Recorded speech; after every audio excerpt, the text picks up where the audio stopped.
Hey everyone, welcome back to the channel. Today we are diving into something that is about to hit every single household hard, and that is the price at the petrol pump. If you thought things were expensive already, buckle up, because what is coming in the next few weeks could genuinely change how much you are spending just to fill up your car. Let's start with the big one. The government's fuel excise relief is set to expire very soon, right at the start of August. Now, normally that alone would already push prices up a bit.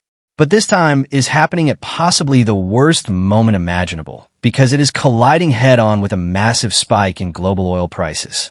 Brent crude, which is the benchmark everyone watches for oil, has just crossed the $100 a barrel mark again. To put that in perspective, just a few months ago, we were sitting comfortably around $70 a barrel. That is an incredibly fast and sharp jump, and honestly, most economists did not see oil staying this elevated for this long. Many expected a quick correction back down. Instead, it has stayed high, and now it is starting to ripple through the entire economy in ways people did not initially expect. So why is oil suddenly so expensive? A big part of the story is the escalating conflict in the Middle East. Tensions have flared up again, and two major choke points for global oil and shipping are directly involved. The Strait of Hormuz is one of them, and it happens to carry around a third of the world's seaborne fertilizer trade. The Red Sea is the other, and it has actually been hit this week in attacks linked to the Houthis. When shipping routes like these come under threat, insurance costs go up, shipping takes longer, and the ripple effects show up everywhere from your fuel tank to your grocery bill. That is the part people often miss. This is not just about what you pay at the Bowser.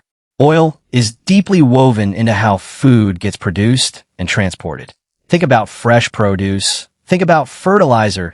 Think about anything that needs to travel any real distance to reach a supermarket shelf.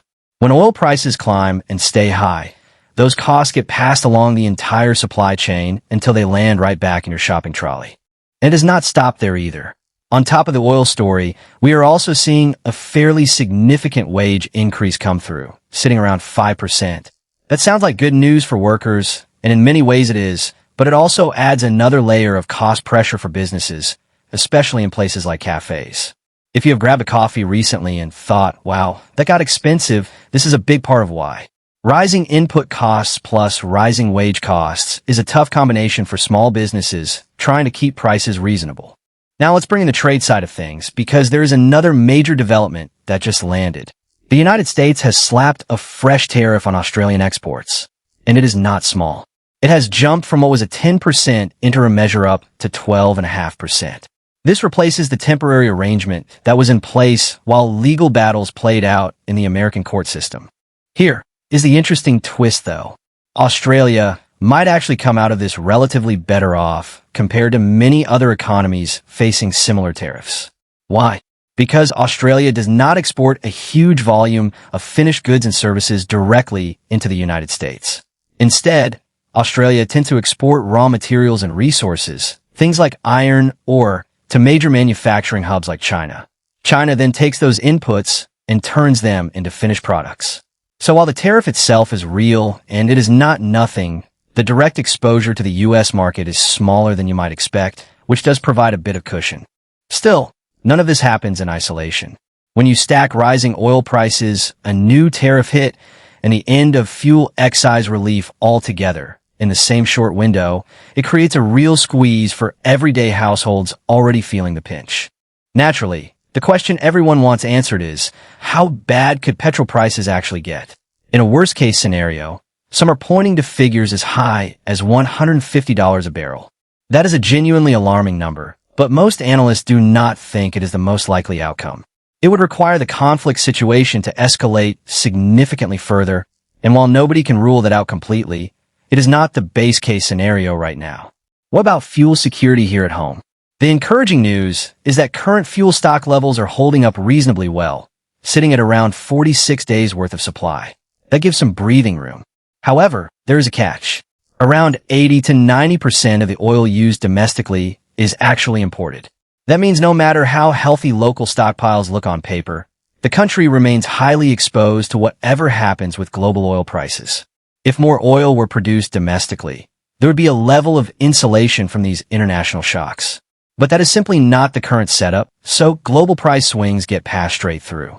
Now let's shift to interest rates, because this is where things get really important for anyone with a mortgage. Next week is shaping up to be a genuinely huge week for economic data. There's a speech from the central bank governor, and then the all-important inflation figures land midweek. That inflation print is going to be the single biggest factor feeding into the next interest rate decision in August. Here is what is expected.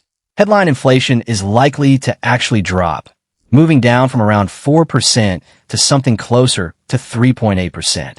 On the surface, that sounds like good news. But the number that policymakers really focus on, the trim mean figure, which strips out the most volatile items to get a clearer read on underlying inflation, is expected to move in the opposite direction and tick upward. And that is the real concern. This lingering, stubbornly elevated oil price is not just a headline number anymore. If you found this breakdown useful, do not forget to like this video and subscribe for more updates as this economic picture keeps evolving. Drop a comment below and let me know how these price changes are affecting you. And I will see you in the next one.